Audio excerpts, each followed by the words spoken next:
I am so devastatingly sorry, everybody. We recorded 23 minutes and my recording stopped.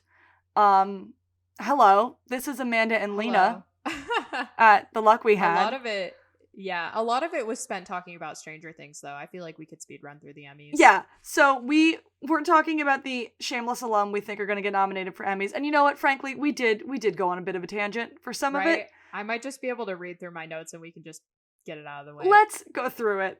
Lena right. put so much work into these notes. Who do we think is going to get nominated? I also want to state at the top here, we are very aware of the horrible atrocities happening in the world, and this is just going to be a little sanctuary of silly, goofy nonsense. That is so true. Right off the top of the dome with the Emmys, nominations are soon. They are July 12th. Nominations are supposed to come out. It's currently June 27th. From the Shameless alum world, I personally don't think Angeline or Emmy is going to be up for limited series. I just don't think it got enough buzz because limited series is such a competitive category as it is. They only have 5 spots compared to regular series that have 8. Though I will say, if you have access to Peacock, watch Angeline. It is batshit crazy in all of the best ways. Peacock is free with ads. So you do have access to Peacock, which is great.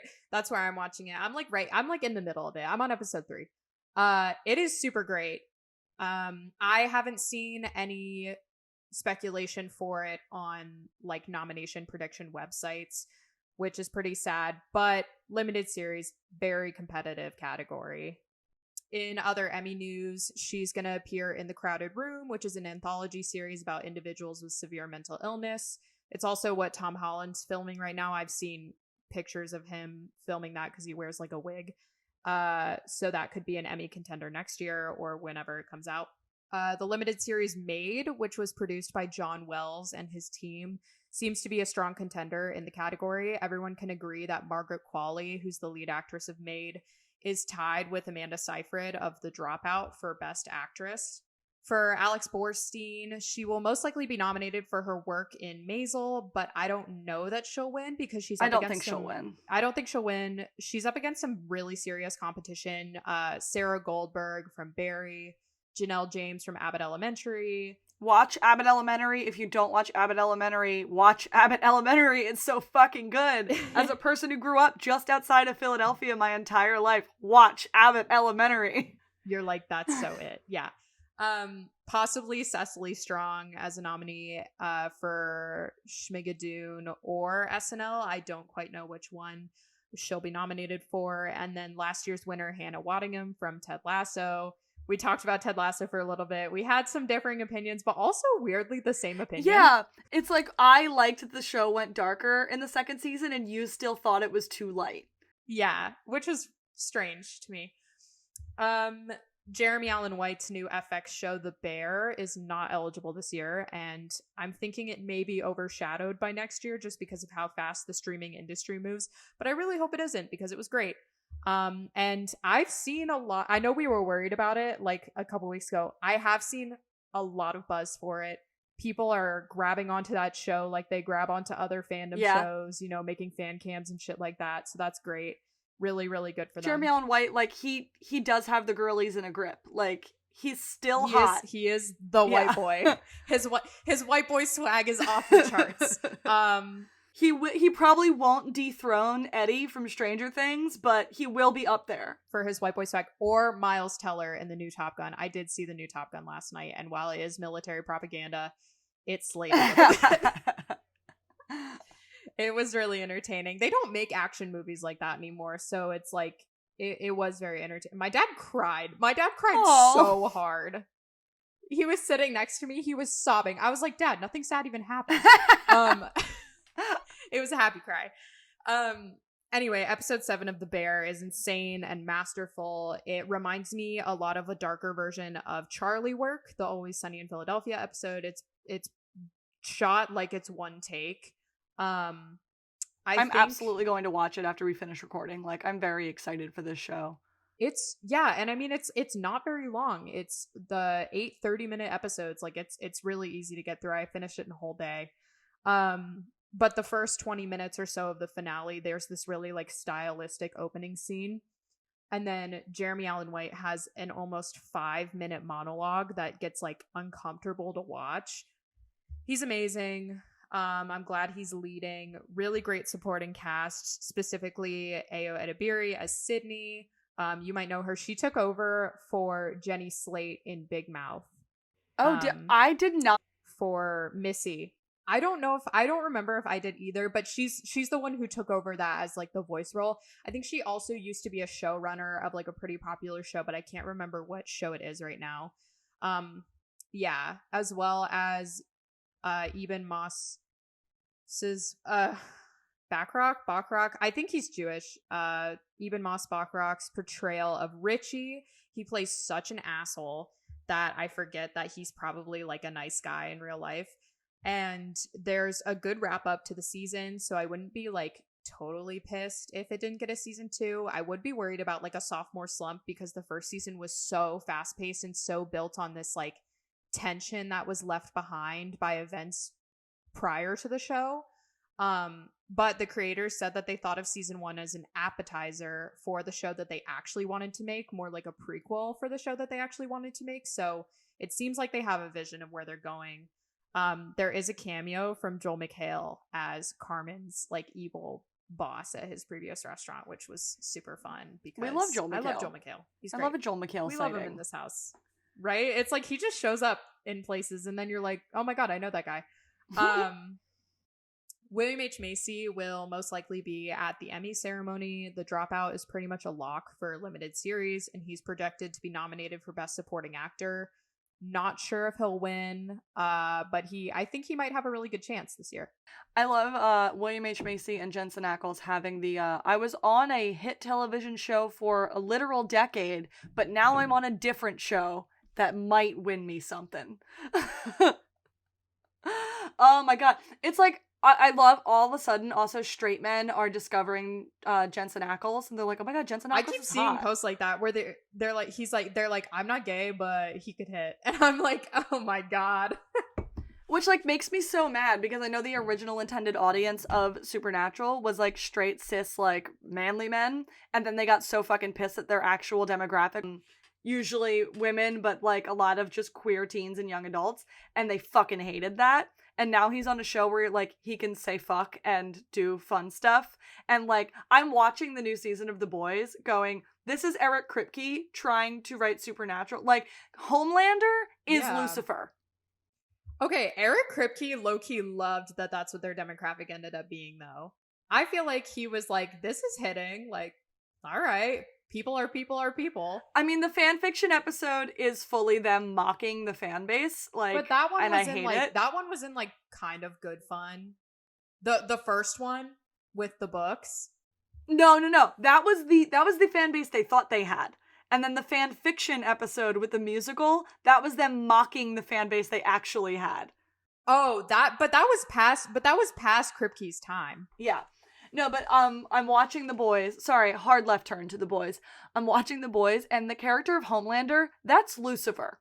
That is him writing Lucifer with an actor who is good at acting. That is what that is. Mark Pellegrino can suck my dick and burn in hell. Yes. He's a right-wing absolute fucking nut job. Fuck that man. Also true. The guy that plays Homelander is like excellent. Like the Soldier Boy and Homelander fight in one of the newest episodes is the Michael and Lucifer fight from the 13th season. Is it of Supernatural. Herogasm? That is a slay. I heard everybody talking about Herogasm. They were like talking that shit up, hyping it up for when the episode dropped. Was it everything you hoped it would be and more? There was not enough orgy. They hyped it up like the entire episode. There was supposed to be an orgy? Well, that's what the Herogasm is. It's a bunch of heroes fucking each other. Like a dead ass, oh, okay, fascinating. And like there was an orgy in the episode, but it was more of like a thing that was happening in a C plot rather than like the plot of the episode, which like was annoying that they advertised it like it was the plot of the episode. Right. However, that episode as an episode was fucking phenomenal. It was after watching... That's great. They're getting Emmy buzz, The Boys. After watching Jensen Ackles for a solid year on a loop, and 15 years before that, and like knowing that he was a good actor and loving him, I cannot comprehend how much my jaw is on the floor every time he opens his mouth in The Boys. It's blowing my... There's a whole scene of him in a motel, like, getting the download on what's been happening since he's been frozen, and it is fucking mind-blowing. It's incredible. I love this man. Yeah, right. So he doesn't come until season 3. How fucking long is this show, like, beforehand? Because I'm like... It's an should I Amazon watch series, it? so it's 2 seasons of, like, maybe 8 to 10 episodes each. Are they hour-long episodes, or are they 40 or 30 minutes? They're hour-long. Oh, dang. All right, we'll see. We'll see if I can get to it. Going back to the Emmys, Mimi Later directed a good chunk of season 2 of The Morning Show. We know her from directing a lot of episodes of Shameless. She's nominated for Best Director last time Morning Show was eligible, so there's a chance she will be nominated again. And season 2 of The Morning Show is gay. We love to see it. It was a slay. In other news, other Shameless cast members, Cameron's reportedly going to be doing a live action show for Disney Plus, continuing the Cal Kestis role in the Star Wars franchise.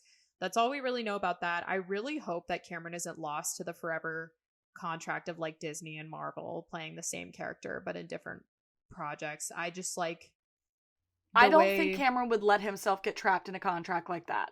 I think Cameron would like very specifically be like, I need to do my artsy weird shit. I need to. Yeah, I do also feel like this with the Star Wars stuff, they are doing a lot of like, they're just expanding the universe and the lore rather than like creating these long episodic movie like trilogies and stuff the way Marvel does. They do like these little one-off shows or whatever. I mean, The Mandalorian was a different story. It was really successful, but I'm thinking like the Boba Fett show and like... Yeah, like Obi-Wan is just bridging the gap between episode 6 and episode 4. Right. So maybe Cal Kestis will do the same thing. I think they're probably going to use it to launch a second game. So that's that. Shanola's TV pilot that she posted about a while ago finished filming. It's unclear right now if it's going to be picked up to series, but she has another show in development, another pilot. Good for Shanola. Yeah, she's booked and busy. She's just like being a mom too. Like she's spending a lot of time with her kids. Emma is set to co-star in a teen dramedy film that's called Growing Up Gorman, where she plays Gorman's love interest, and The Connors has been renewed for season 5. So John Goodman is also fucking booked and busy. Season 3 of Righteous Gemstones is filming right now in Charleston, and then I'm sure he's going to go right to production of The Connors. He's like low-key one of the biggest movie stars in the world that also just does TV fucking regularly. For real.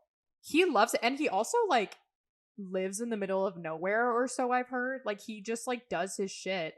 I think he's great. John Goodman. He's like America's grandpa. Yeah. Yeah, I love him. Ethan's latest movie, I feel like it was definitely an indie film. Maybe he made it with some friends. It's in post-production. No word on the release of it. Steve Howey is set to appear in a new movie with Jamie Foxx called Day Shift, as well as a TV show adaptation of True Lies for CBS. And then your note, Noel is neither booked nor busy, but seems to be in no rush, and I respect that. Right? He's like posting on Instagram, but like doing it in the most cringe way possible. Not gonna lie, I did think about muting him for a while. Yeah. I'm like, has Layla posted lately? Also, is Layla working / do we think that he and Layla might be trying to start a family? That's what I was thinking for a second. I was like, he seems to be in no rush. It might be that. Like, let me look at her Instagram right now. But I mean, that's not to say I like know what's going on in their lives. Yeah. Because she like generally works more than he does. So she no. Short answer, no. Long answer, no. She has been inactive on social since March 8th, but before that her posts were really nothing. There was like a Valentine's Day post for Noel, and then before then her last post was like mid 2021. So I'm gonna look at IMDb right now. I know Noel's like, he's like in New York. Because like the timing would make sense. Both of them suddenly dropping off and not like really visibly doing much. Maybe they're trying to have a kid. Who knows? Yeah. She had a part in NCIS. For one episode. She had a part in Lucifer for one episode. Not really much. So maybe. I don't know what their opinions on having kids are. Yeah. Maybe they are doing that. I have no clue. He just has dad energy, which is why I thought he that. so does on his socials. And it's like, I don't understand like how it got to. I'm like, maybe this is just him being like his more authentic self, but like when his older posts were like normal, do you know what I mean? Yeah. like and then he got really into the hashtags and the guru shit, and I'm like, okay, cool. You do you, 38-year-old man. No, how old is he? Yes, 38. Yeah, the like Wednesday wisdom, the Friday song.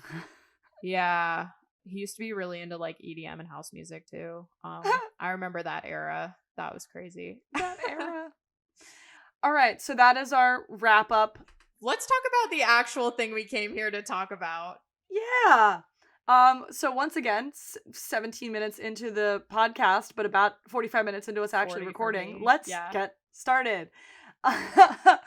This is the Luck We Had, a shameless recap podcast. I'm one of your hosts. My name is Amanda. I'm Lena. I'm one of your other hosts. Evan is not with us today. Yes, even though we said at the top of the last episode that Evan was going to lead this episode. Shit happens. We forgot. But this episode, God, season 5 is so fucking good, like, immediately, and when I was watching this episode, I was like, what do you mean this is episode 2? Season 5 is so fucking good. No, seriously, this episode has such a clear, like, arc to it. Like, characters are so different at the end of the episode than they were at the beginning, which is why it's like, yeah, you deserve this hour-long runtime. Sometimes they have an hour and they do fuck all with it. They do absolutely nothing with it, but they have an hour like this one and they actually make a lot of strides in the plot and the character development. And I'm like, okay, this is They used every minute of this episode in a really beautiful way. There's only 2 characters that I feel were really underutilized this episode. Carl, for sure. That makes sense. He's going to get a bigger storyline later. Veronica appears in one scene, I think. Yeah, maybe she's 2. more of a side piece of the Kevin storyline. Yeah, which is fine for this episode, but I did feel like her absence. I felt her absence. Yeah. No, that's fair. So this episode, season 5, episode 2, I'm the Liver, aired on January 18th, 2015, but was set on, in the Shameless world, it's Father's Day, so it's about mid-June. So, we're sort of... Right, I was like, timeline check. We're sort of there. We're sort of on track. Yeah, I also got, like, I don't know if this is the right time to mention it, but yeah, so 2015 Father's Day was June 21st. Yeah, but I saw somewhere, like, in the synopsis for season 5 and, like, the promo for season 5 or something, that season 5 takes place 3 months after season 4, which would have made it March at the end of season 4. No fucking way, right? It could not have been March. It was. Are you thinking weather-wise? Yeah. I mean, I know Chicago snows like through the whole, but it just is like, I thought season 4 started in December around the holidays. Yeah. And then it lasts only the course of like a month. Yeah. I would fairly say like February, early March would be stretching it. Not because of the snow. Like, my birthday is in the middle of March and like it regularly snows on my birthday, but yeah, I would say beginning of March would be like the end of March. Like, that's theoretically when season 4 was supposed to end. No, I would say tippity top beginning of March is what I would believe. Yeah. But time isn't real and Shameless. This episode was written by Krista Vernoff. This is the 3rd of 8 episodes she has written. 303, May I Trim Your Hedges? Hard slay. 309, Frank the Plumber. This one. 508, Uncle Carl. 603, The F Word. Slay. If you say so. 703, Home Sweet Homeless Shelter. 708, You Sold Me the Laundromat, remember? Slay. 803, God Bless Her Rotting Soul. Also a slay. She was also producer on seasons 3 through 8 of Shameless, and she is now a writer and producer on Grey's Anatomy and Rebel. And I have opinions about Grey's Anatomy. I still watch it. I've got opinions about Grey's Anatomy, but they are far too many. They did a really nice episode recently that was like recognizing all of the Asian characters in their show, except they have one character Nico that they like refuse to develop as a human person. His character is like a piece of cardboard except for like the one episode where they need him to be a person. It's really annoying. But Krista is now a writer and producer on Grey's Anatomy. This episode was directed by Sana Hamri. This is the last of her shameless directing credits. Her fourth of 4. She did 111, Daddy's Girl, Slay, and also the continuity of Horror in the Basement. 311, Order Room Service, Slay. 403, Like Father, Like Daughters, also honestly, also Slay. Slay. Yeah. She killed it every time. Yeah. And this one, her other credits were 911 Lone Star, Empire, a lot of music videos, and American Horror Stories. Lena did the notes on this one, but asked me to narrate this episode, and we can pop in Lena's absolute beautiful commentary. In this episode, Frank tries to talk Sheila out of an offer. Lip has his first day at work, and Kev and Svetlana bond. Debbie struggles with friends and boys. Ian plots revenge, and Fiona's house arrest ends. I have a beef with the synopsises of the episodes this season. They're all bad. Yeah, well, they're just all, like, vague. They're too vague. Like, there's, like, being vague to not spoil things, and then there's, like, that said nothing. That synopsis said nothing. But then the promos, because every time I do the notes, I literally look up on YouTube, like, the old promos that Showtime released. The promos spoil too much. In these. Like you'll see on, like, the, like, next week thing, it's like, you're spoiling a whole fucking plot line. I guess maybe not, but... like with one specific thing, because it leads to something else, but it's just like not everything can be Barry or Mad Men, where like you see a trailer for next week, you're like, what the fuck? Dude, the fucking promos were nothing. It was literally nothing. It was like a 10-second clip with no audio, and it would just be a character staring at the camera, and I would be like, what are we doing here? I guess keeping the mystery alive. I actually kind of loved it though, because I mean, I feel like I said this to you guys like a while ago, but I do hate streaming a little bit because of the whole like binge drop. Yeah. I think that week to week airing is the best way to build an audience. It's the most fun way to watch a show because of speculation in between. Like Succession, when it was airing, was so goddamn fun. Yeah. And Barry was also really fun between weeks. That's what I like. HBO Max, that worked in their favor for Our Flag Means Death too, because the first few episodes came out and it had enough people go like, what the fuck is happening over here? And then every week there was something to scream about. Honestly, HBO is the only one that's like killing it. Even with like Minx, or like I guess Stranger Things kind of did the same thing, like, which is why I kind of respect the way they did it. They gave you like a large chunk of the episodes. Stranger Things gave us too many episodes though, but and they're too long. But they still have ones coming, so it gives you like time to theorize and to like build that community. I am also suspicious of Netflix of dropping Umbrella in the middle of that. I also didn't know that the new episodes of Umbrella Academy were out, except for the fact that I follow Elliot Page on Instagram. It seems I'm like, can I say something crazy? They're burying it because of the whole Elliot Page. The minute Elliot came out, they stopped promoting one of their most popular series. I also gotta tell you.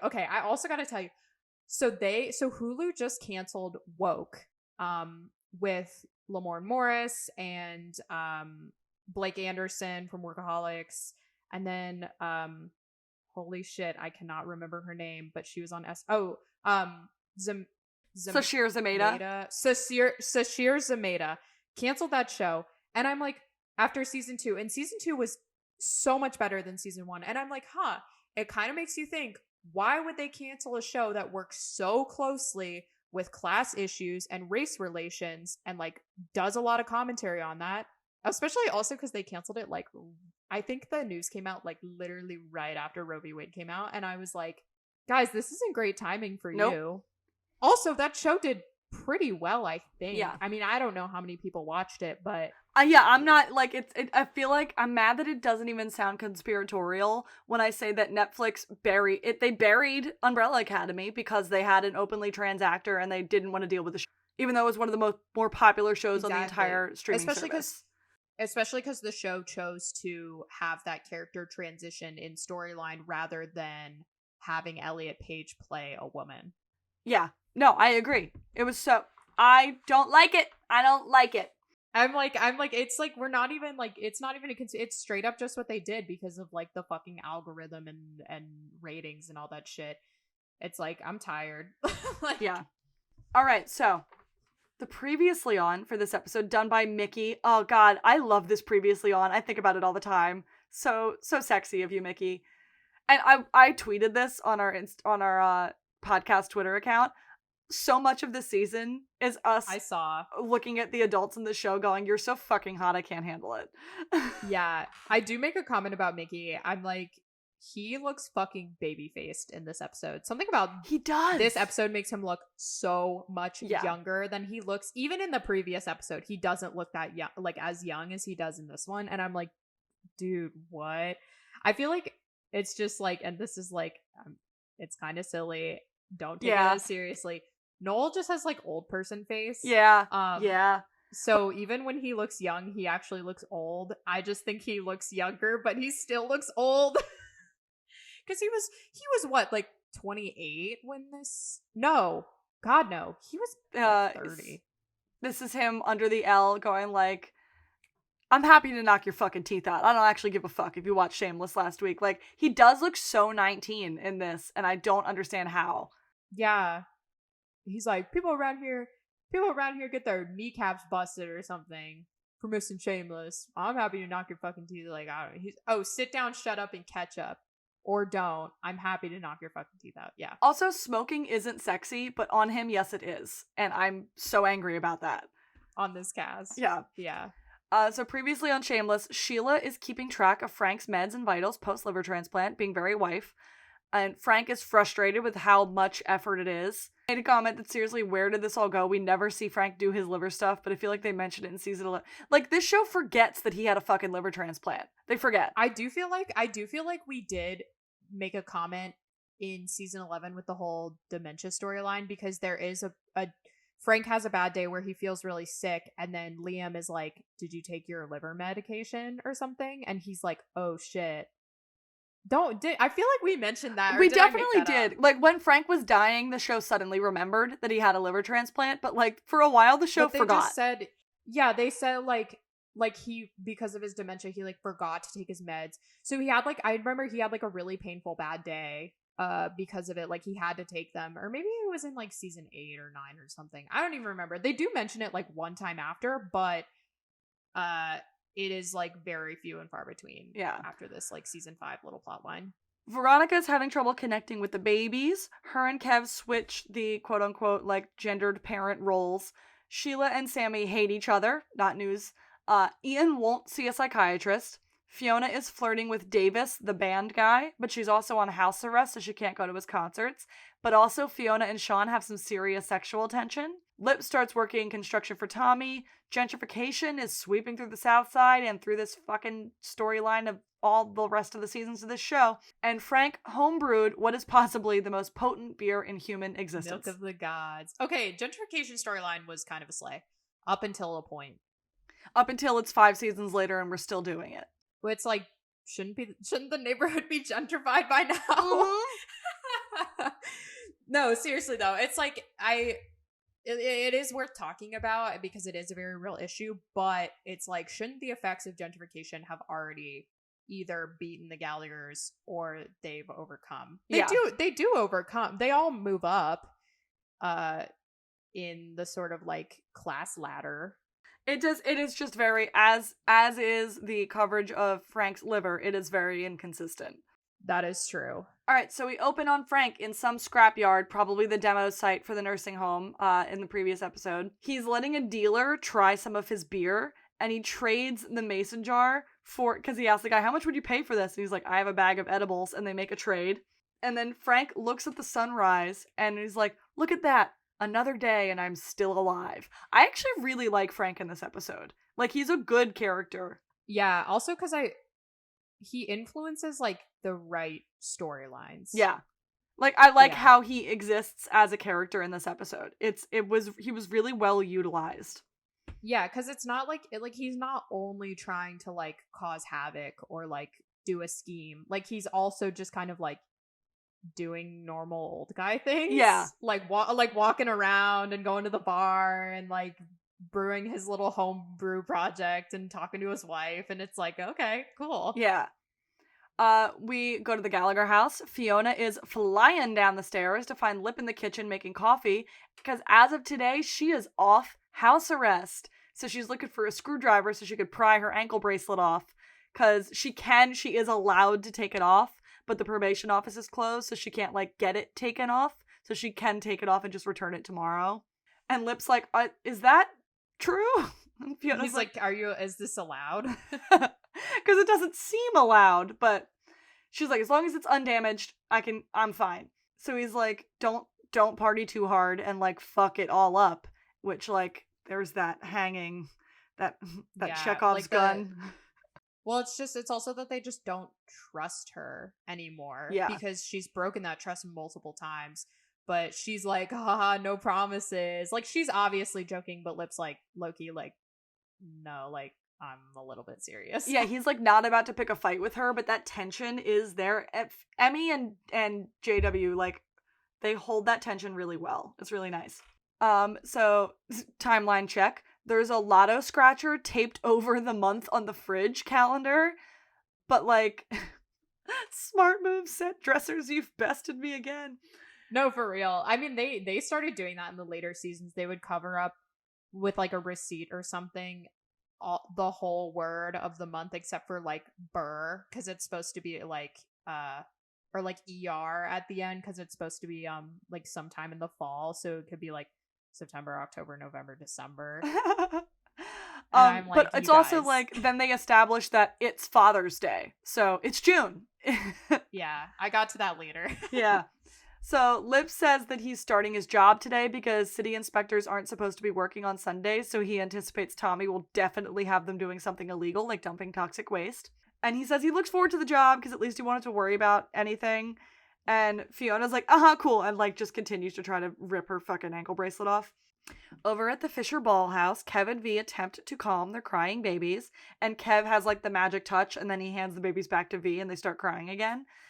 And Veronica like can't deal with it, and Kev's like, don't worry, they're just favoring me because it's Father's Day. Ooh, he loves it. He's like, it's Father's Day, and he's like singing with the babies. And then Kev asks her what the plan is to celebrate. He's like, so we're gonna do waffles, we're gonna do pancakes, he just wants like a Father's Day breakfast. And V is so mad, but she won't be mad in front of him, so she's like, oh fuck, okay, I'll go take care of that, and hands him the babies and stomps over to the Gallagher house to like grab some waffles out of their freezer. And she's like, Kev wants fucking pancakes. She's had it. I love the line, holy shit, are you okay? I have twins, I'll never be okay again. And Lip has to go to work, he wishes the ladies luck. And Fiona offers V some coffee and then points her, she's like, there are our frozen waffles. Have a frozen waffle. And V is like, I just want to go to the am I a terrible mother? Because I just want to go to the Alibi and get away from my babies. And Fiona's like, well, did you leave either kid on the porch last night while you were on a drug run? No? Well, then compared to what I grew up with, you're an excellent mother. And like, it's a low bar, but Veronica is clearing it.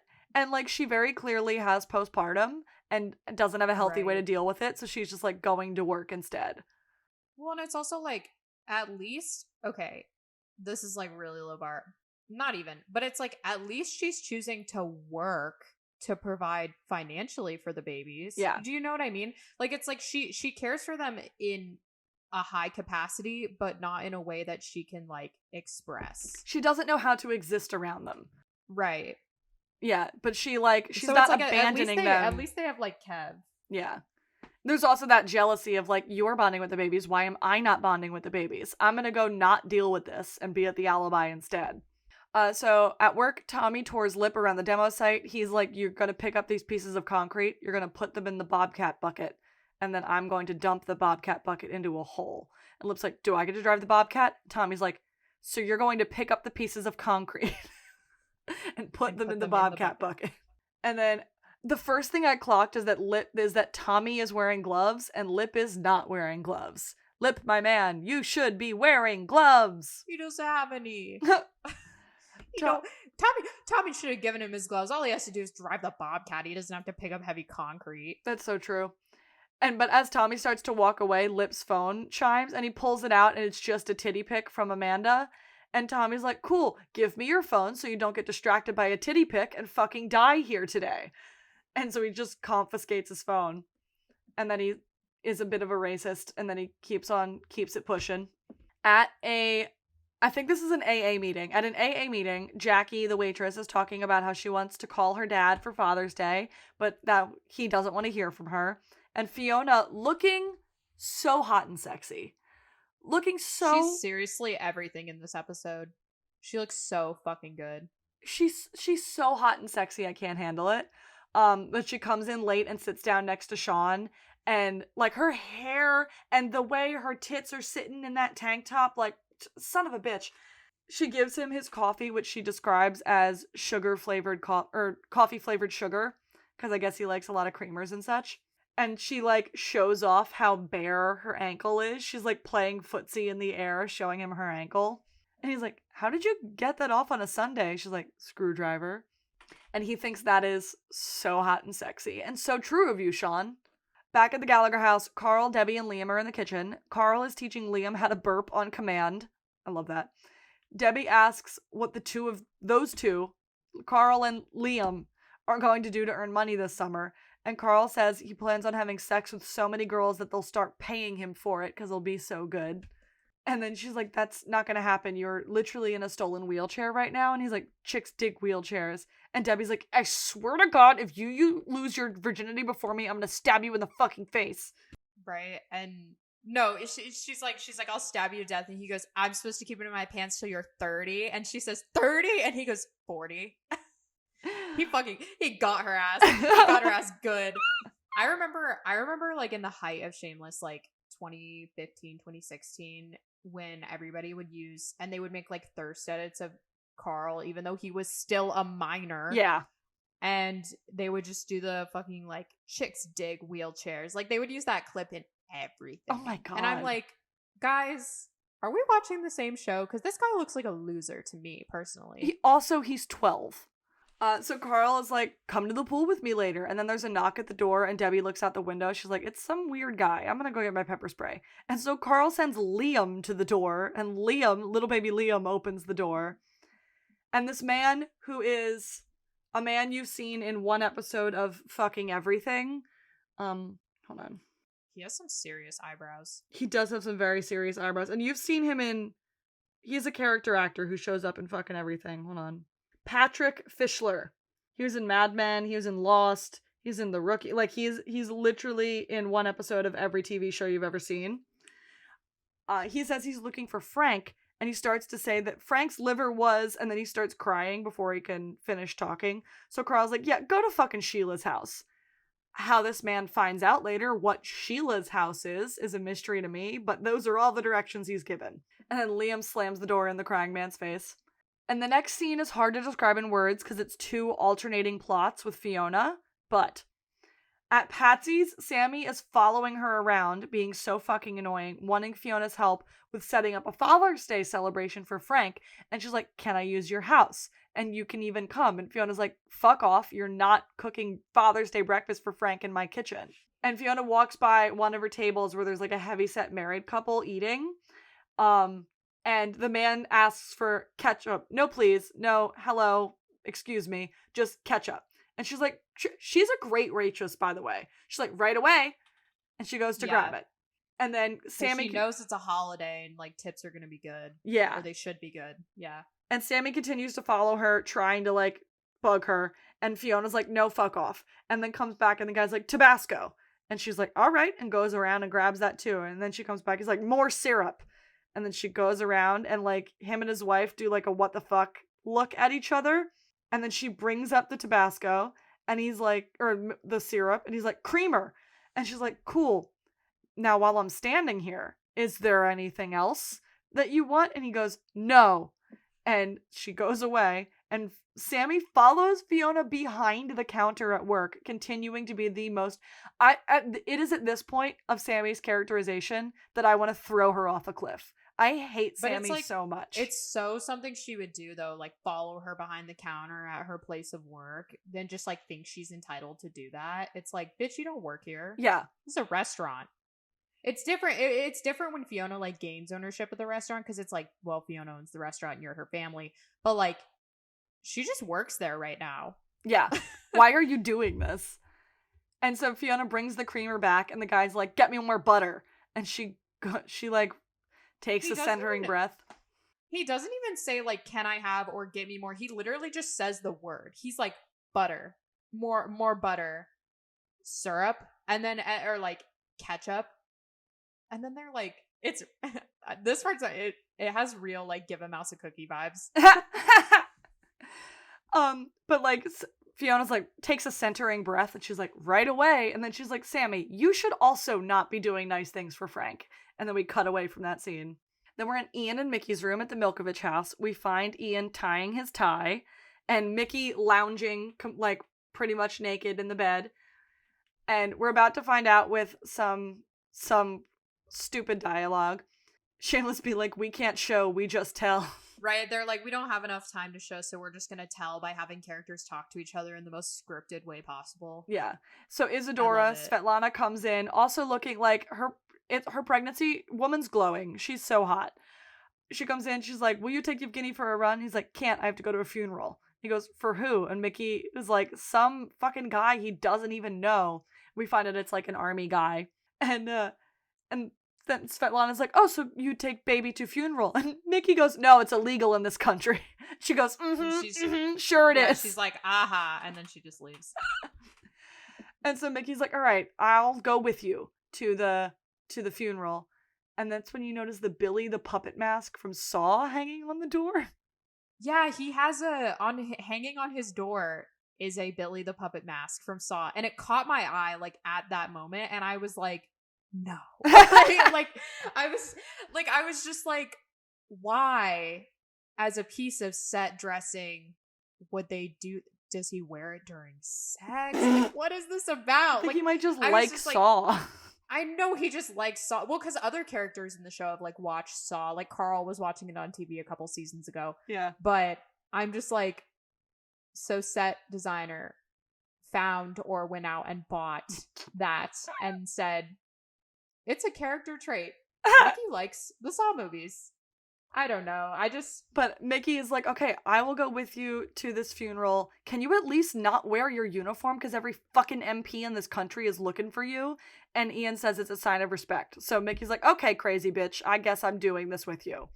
And then Debbie, Carl, and Liam arrive at the public pool. They pass by Holly, who is sitting on this big staircase. And she's like, "Hey, Gallagher, looking good." And Debbie, who had told Carl to ignore her, immediately is like, "Oh my god, she gave me a compliment. You look good too." And Holly's like, "I'm not talking to you." She's hitting on Carl. And she's like, "You poor baby with your little leg."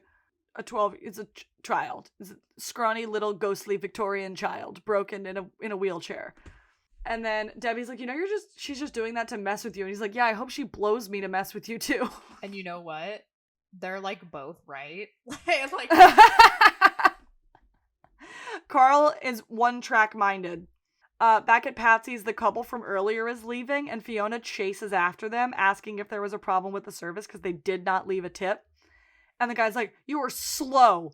And she's like, she spews off a bunch of shit about how they're too fat and greedy to wait for the massive amounts of food that they ordered. Which is like not helpful for the depiction of fat people in media. But these guys were actual assholes. Yeah, this guy was actually a prick. They sucked. Yeah, they sucked really bad. They were entitled as hell. Yeah, she's not just bullying fat people for no reason. This guy was a fucking prick. And so the wife slaps Fiona in the face. And her lip starts bleeding. And Sean runs up and breaks up the fight. And he's like, "What the fuck is going on here?" And they explain. And he sides with Fiona, going like, "If you can't afford a tip, you can't afford to eat here." And then when the man calls Fiona a slut, Sean grabs him by the throat and throws him against the wall. For real. He's like, "I'm going crazy mode." And Fiona is like so thrown off by this and tells Sean to let him go. And Sean lets him go, but makes him apologize to Fiona first and promise to never come back. And then Sean like walks away and he points out that Fiona's lip is bleeding. She's like, "I'll ice it." But she's like, she has the vapors from watching that. For real. Well, but Sean is like, he's like pissy with her. Yeah. He's like he's refusing to like indulge her. He's like, "Your lip's bleeding." And then he just walks away. And she's like, that was so hot and sexy. I can't handle it. Svetlana arrives at the park with Yevgeny and sits down on a bench next to Kev, who is at the park with Amy and Gemma. And she pulls down her shirt to breastfeed as Kev looks on, and she catches him staring. And he's like, oh shit, I wasn't staring at your tits. I was staring at your tits, but I wasn't staring at your tits like that. Except, yeah, I was staring at your tits like that. Like, he's just bumbling. But he's like, but really, like, Veronica's, like, not breastfeeding, so I was just, like, watching, because, like, my babies don't get to do that, so I'm, like, a little bit... I wish my babies had boobs. Not like that. I wish my babies had boobs in your mouth? Boobs in your mouth?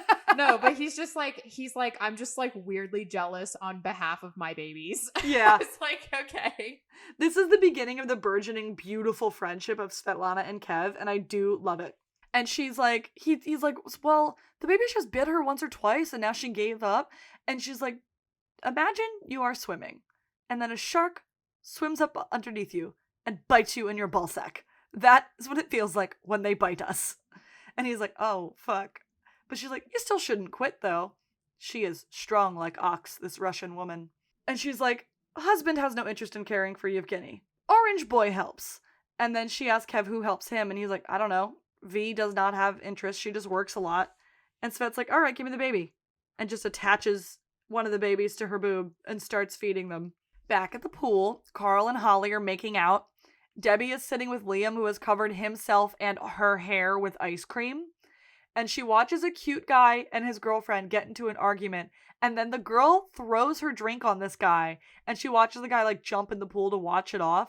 And there's a slow motion sequence of him getting out. She just watched him get dumped because the girl said, you'll screw anything. And Debbie is like, hello.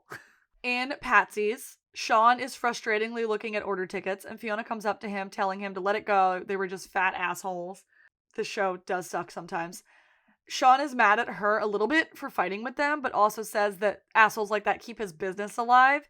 And he's less mad about losing business and more mad that she was so willing to go get into a fight after just getting off probation.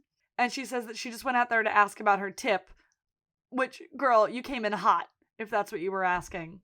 Yeah, right? It's like, you escalated, girl. Yeah. Come on. And you're the one who's... Because they were like, he goes, you were slow. Thanks. And then they go to walk away. And she's like, well, maybe it's because you're a fucking fat, like, blah, blah, blah. And it's like, girl, just walk away. Yeah. You went out there to start a fight. And she's like, not that I didn't find it sexy, you standing up for me, but, like, it's pot and kettle. Like, they think each other's destructive behavior is hot. And they both recognize that that is a failure amongst themselves, but they still think it's hot. And then Frank comes home and sees a banner outside of Sheila's house that says, Happy Father Day, Gampa. And Frank is like, I think Chucky needs to be looked at by someone. Like, we should probably tell Sammy that Chucky probably has a learning disability. Like, it was the first thing out of his mouth. He's like, we should get that kid looked at. They low-key do address it later when he's, like, in school with Carl. Yeah. When they go back to school. Damn, summer passes, like, kind of quickly. Yeah. In this season. It was a surprisingly, like, it was not great the way he said it, but it was a surprisingly touching thing for Frank to say. He's like, there's something up with that kid. Frank low-key, like, kind of likes Chucky. Frank actually has, like, a soft spot for, like, younger kids. I think it's because he thinks that he can, like, mold them into his own image. But, like, Chucky, because he'll, like, use them in schemes and stuff, but it's like Chucky, Liam, Franny, like, even Carl in the really early seasons, and Debbie, and it's like, before they realize that he's a piece of shit, like, he really does actually care for them in, like, a real way sometimes. Yeah. Before they can develop resentment. So Frank arrives at Sheila's house and sees that banner, and she's like hosing off the front steps or something, and she's anxious to tell him about a realtor that came by with two lesbians, Lisa and Lisa, who offered to buy Sheila's house for double market price, and she wants to call them and accept it, but he's like, no, that sounds like a scam. That sounds like a scam that someone is running. And then Sammy comes out of her trailer and is like, Happy Father's Day, Pop. And Sheila turns, she's, like I said, she's hosing off her front steps. And when Sammy comes out, Sheila turns her body and, like, hoses off Sammy. And just so, like, nonchalant, was like, oh, so sorry, Sammy, so sorry. But, like, keeps the hose aimed at her. The way she like screams too is so funny. She's always just like, rah! And so she continues talking about why they should take the deal. And again, Sammy tries to step over and interrupt, and Sheila hits her with the hose again. Joan Cusack put in the fucking work in this episode. And she's like, I want to travel. Let's sell the house and get an RV. Miss Agoraphobia wants to be in an RV traveling the world. And the best part is, she's like, and Sammy would never be able to find us. And then we transition into a chant of God kills soldiers because America loves. It's like, it's low-key like catchy AF. Except it's not. It's a chant that like doesn't make sense coming out of their mouths. So, like, you have to fit so many syllables in there. No, for real. But like the rhythm that they say it at though, I'm like, it's like stuck in my head a little bit. God kills soldiers. I'm like, yeah. We're now at the funeral for this gay soldier that Ian...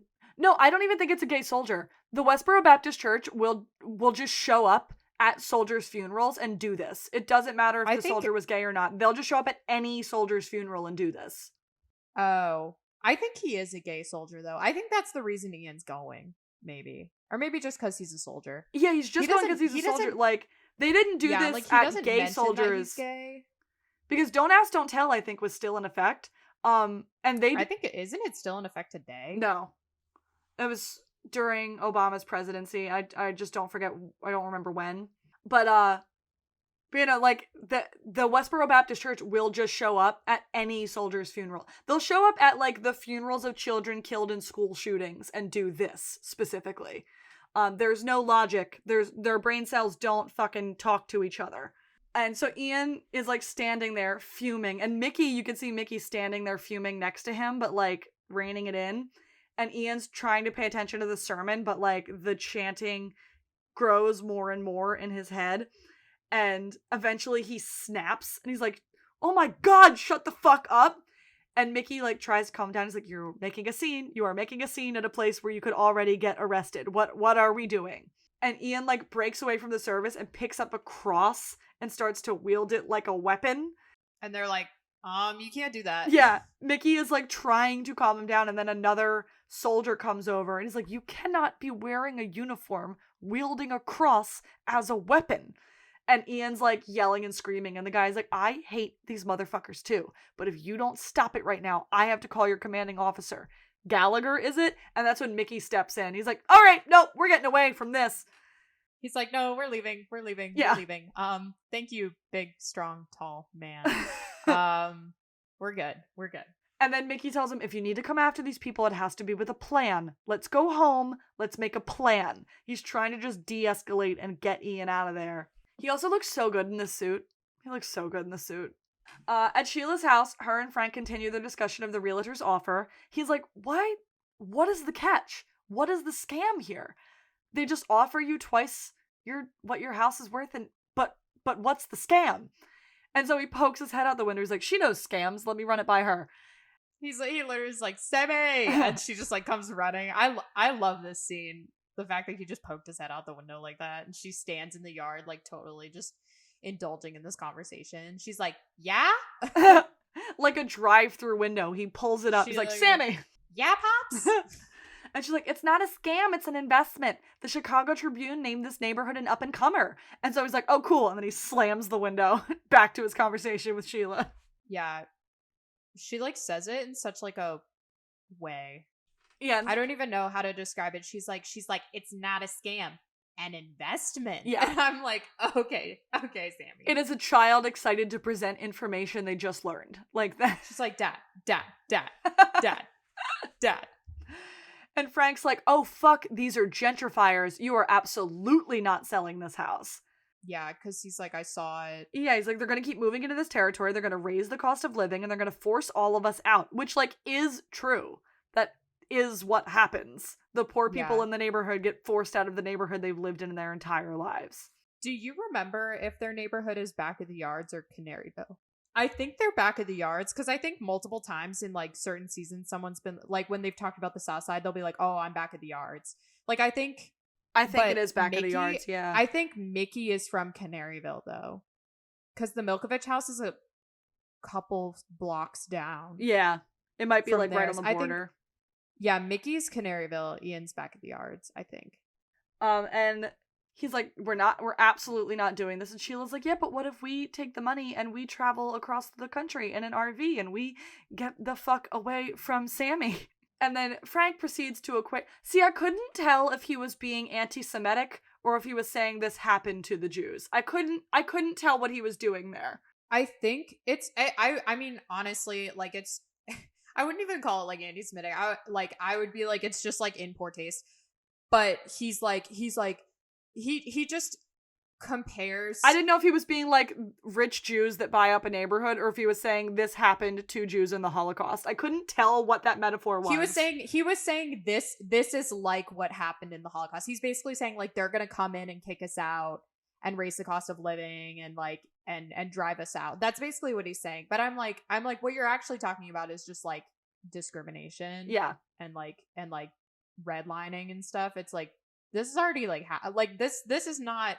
I mean, the Holocaust was like something completely different. So I'm like, Frank, this comparison doesn't really like track. Yeah. Just cause like I'm not even like, Frank, it's anti-Semitic that you said that, because he's literally just being dramatic. It's not like he's like actively, because it's like Frank says a lot of anti-Semitic he's shit. just equating the wrong right things. Exactly. And I'm like Frank, this like metaphor doesn't make sense.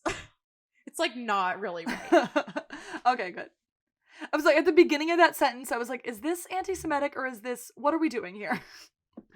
Yeah, it's like the one time that Frank, I wouldn't even really consider it to be like super anti-Semitic. I would just consider it really dramatic. That is this show's forte, but just not this time. So then they get a knock at the door, and Joan Cusack, absolutely incredible. She's like, maybe it's the lesbians with more money, or maybe it's competing lesbians.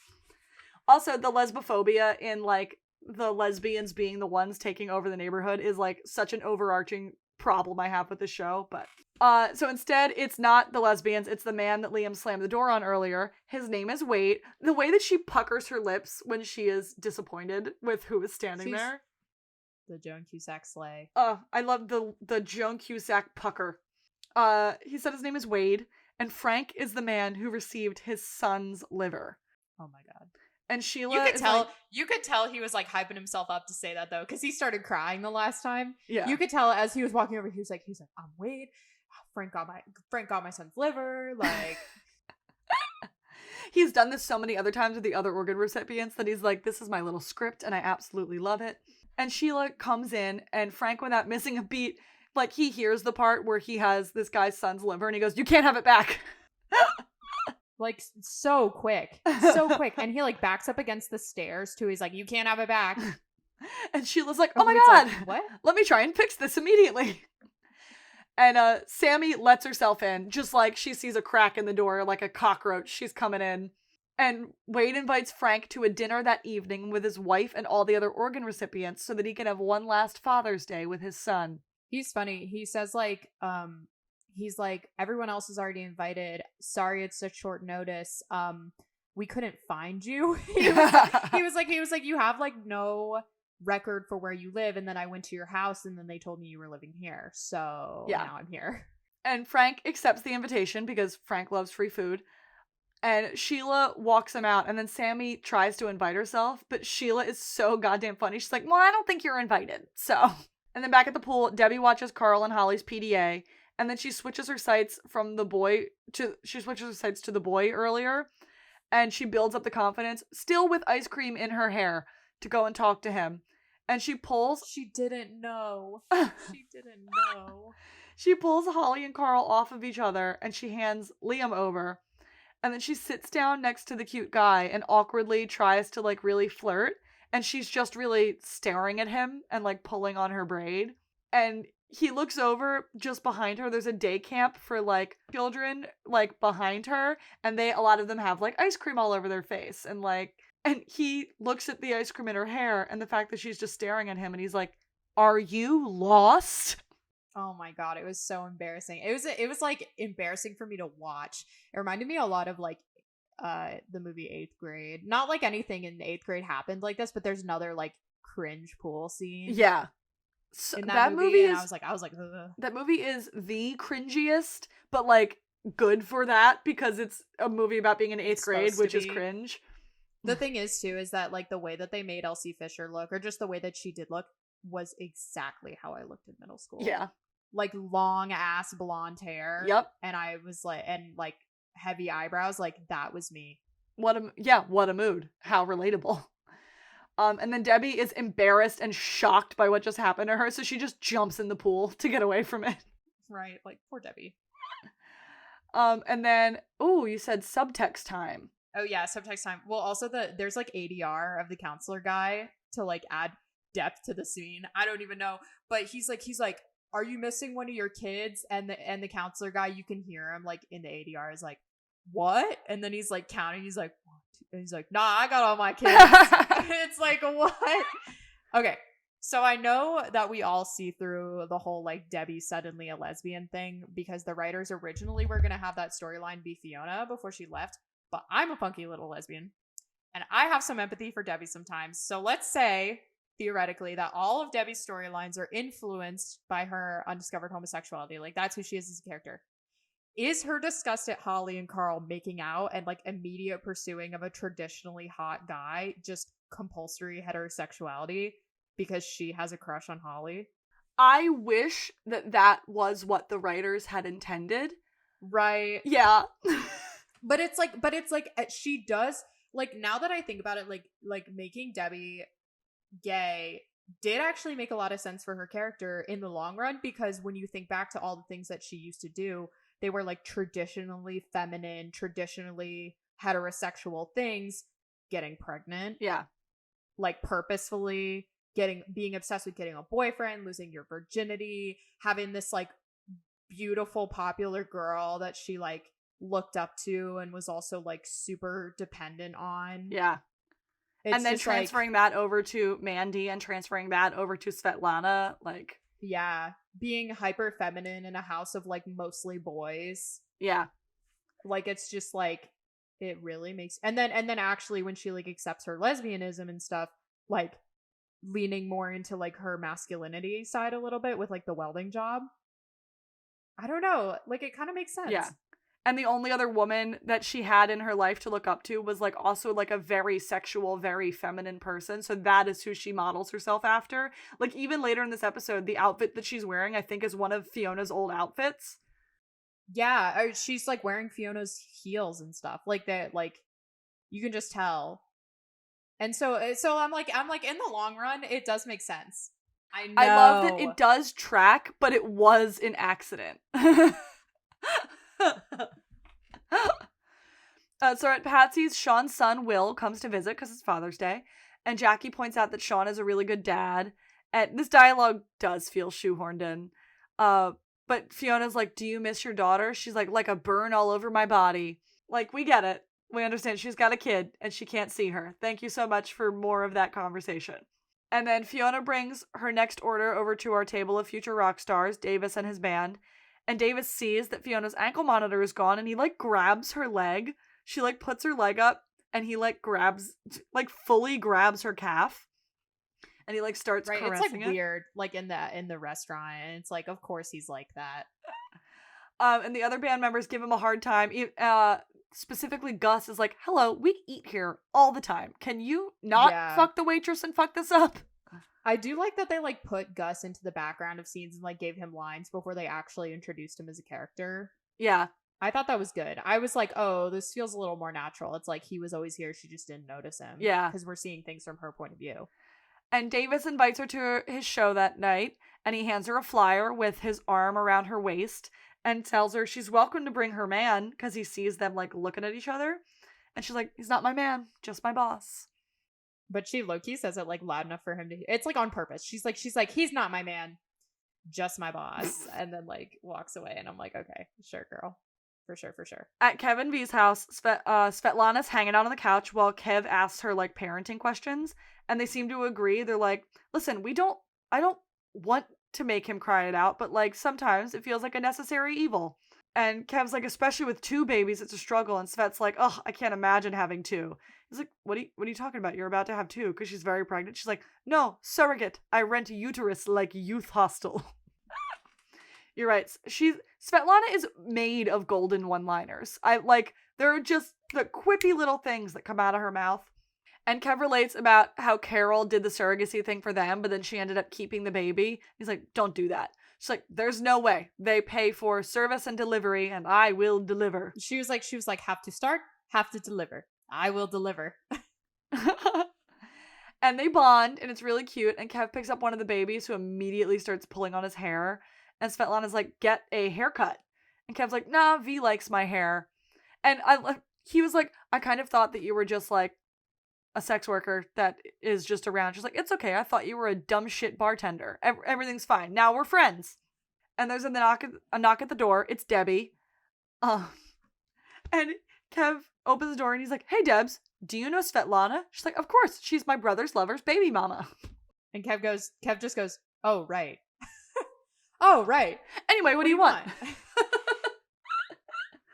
And she's like, there's a rat in our pool. I'm done with the public pool for the summer. Can you go and fish it out? He's like, yeah, will you babysit the kids for a second while I go do that? I want to take a swim too. And Svetlana's like, why are you done with the pool? Did someone take a shit in it? And Debbie says no. And Svetlana like eyes her. She's like, someone shit on you? Like clocks it immediately. She just goes, sort of. And Debbie's like, will you tell me everything that you know about womanhood and seduction? Svetlana was the best character the show ever had. I cannot believe they let her go. I think they really kind of screwed it up when they, like, the throuple thing was fun and interesting, but they really just kind of, like, shot her character in the foot after that. Yeah, they didn't know how to maintain a healthy throuple, so they had to make her a villain. Especially when they made her straight up evil. Well, it's also like they could have literally just had a breakup without Svetlana having to be evil. Yeah. Do you know what I mean? Yeah. Like they had to make her, like, maybe it's because they didn't want another like Galovich situation where people who like rode hard for that ship were like, fuck you, like whatever. Yeah. But it's like that's not the same thing. No, it's not. They weren't built up the same way. And God forbid we have healthy sapphic representation on this show. She was everything to me. In the basement of Sheila's house, Frank is continuing to work on the milk of the gods, while Sheila like wanders around him trying to convince him to let her sell the house. And she wants to travel and see Karen and Jody in Arizona. And you can see behind them that whore is still on the wall. I love it. I think they just kept the set. Yeah. Probably. Right? Yeah. And the biggest draw isn't the Burning Man or Mount Rushmore. She's like, I want to get away from Sammy. She's like, I don't know what it is. She brings something out in me. It's hate. I hate her so much. She's like, I just want to get away from her. She's like, I'm willing to sell this house that I love just to get away from her because I hate her so much. And Frank's like, girl, I get it. Me too. And Frank's like, yeah, I understand. I agree with you. But like, morally, because of gentrification, I cannot let you sell this house. And like, we do know that he's in it for the beer brewing and free housing. But like, he also, in all of his fucked upness, in his own fucked up in Frank way, he does give a shit about his neighborhood. And like, he's right. Yeah. And he is like mostly talking about the gentrification. Like he's not like, of course the afterthought would be like, my beer brewing and my free housing, but he's really like, I don't want to see this neighborhood go. Yeah. She's like, I want to see the Burning Man. I don't know how he burns. I want to know. She was amazing in that part. I want to see the Burning Man. I want to see him. Joan and Will just worked really, really well together. Yeah. So Ian bursts into the Milkovich house. He's on a fucking warpath after the incident at the funeral. And he comes in and he goes to the gun cabinet. He's like, oh, we got his fucking pea shooters. We don't have anything automatic. And he's got that set jaw that he gets when he's like going manic. And he like knocks on Kenyatta's door. It's like, do you have any fucking armor piercing ammo? And Kenyatta's like, why? It's like, because I fucking need it. And Kenyatta looks over his head. Kenyatta's such a tall man. Looks over Cameron's head at Noel and goes, get your bitch in line. And Mickey just looks off. Okay. No, Kenyatta's right. What the fuck does he need armor-piercing ammo for? This guy is just some preacher. Yeah. Like, I know he's just like, man, but it's like, boy, you don't need armor. This guy doesn't have armor. He's just some guy. Yeah. So Ian starts to like rant and form a disastrous plan, and he's like fucking with the guns. And we like look over to Mickey and Mandy and their conversation. They're like, hi, what the fuck is going on? She's like, should we call Fiona? He's like, no. We call Fiona. She's going to send him to a shrink or a fucking nut house. We're not calling Fiona. He's like, I'm gonna deal with this. And then there's some very obvious ADR of Noel of like, Mickey's mouth is not moving, but we're looking over his shoulder, so you kind of can't tell. He's like, hey, Private Ryan, I got a plan. Because Cameron also doesn't react to that line. Like, it is so clearly ADR thrown in after the fact, because they're like, fuck, we forgot how to get out of this scene. They literally could have just been like, we'll handle this ourselves, and then just like move on from there. Yeah. Like, that would have been totally fine. Maybe somebody watched it in post and they were like, I don't know, it just feels like really like sudden. Yeah. But it literally makes total sense. Like, it's fine. I also agree with you that Cameron was remarkable this season and should have won an Emmy, but it was still classified as a comedy, even though it super fucking wasn't. Yeah, I will say, like, even though he didn't do any comedic acting this season, he could have absolutely killed the nominees that year. I think it was like Ty Burrell for Modern Family, Audrey Brower for Brooklyn Nine-Nine, Tony Hale won for Veep. That was... Oh, Tony Hale would have been tough to be up against. Especially in the comedy category, Yeah. because, like, Cameron didn't even do any comedy. And then it was, like, maybe Tyler Ferguson for Modern Family. But, like, also. if he was in And then drama, Titus Burgess. Just this and 506 could have clinched him a drama Emmy. Yeah. Oh, you know what? It was Titus Burgess for Unbreakable Kimmy Schmidt and Adam Driver for Girls that year.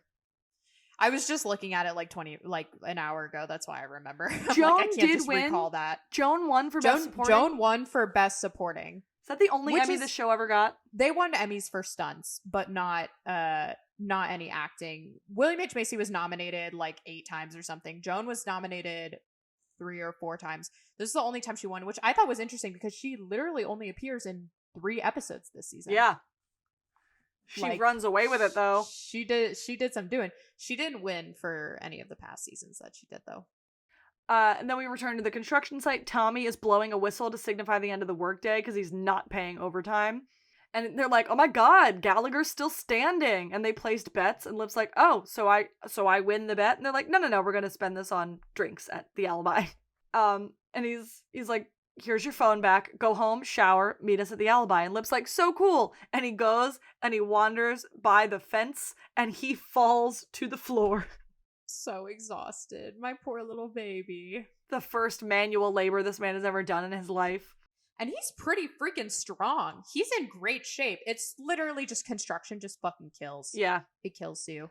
With he's no gloves. I'm sure he's not wearing the right shoes. Like, no sun protection. He's probably sunburned as fuck. Like, his shoes look fine. It looked fine. They were just like boots. Back to Frank and Sheila. They're leaving to go to the Father's Day dinner, and Sammy is waiting outside. And she's like, ready to come with, and Sheila's like, ah! Oh my god, will you fucking back away?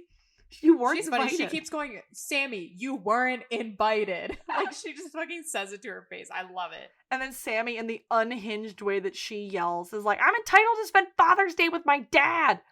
And Frank's like, whoa, we can make this a family affair. Sammy, go back to the trailer and get Chucky. Let's all go. And she turns and goes to go back to the trailer, and he grabs Sheila's hand and goes, run. And they just start running, and it's so cute and sweet. In like slow motion too. It's awesome. Oh, I love the like goofy way that Sheila runs too. Oh, right, because she's so excited that he like chose her. Yeah. Over Sammy. In a back alley, Lip is sharing a hose water with just a huge dog. That's the biggest dog I've ever seen. Seriously. I was like, that dog is huge. And Mandy walks by in a full church getup, spotting him, and she's like, hey! And he's like, you look, she's like a church girl? Yeah, that's the point. And he asks how Ian's doing, and she honestly says, not great, but we've got it. And then he's like, well, I can help if you need to. And she's like, yeah, nope, I got that. And then she asks if he has a girlfriend, and he says no, even though we got a titty pic this morning. Yeah, but before they left, didn't they say that they weren't exclusive? Yeah. And then Mandy says she's down to hook up over the summer, just don't call because of Kenyatta. And he's like, yeah, okay.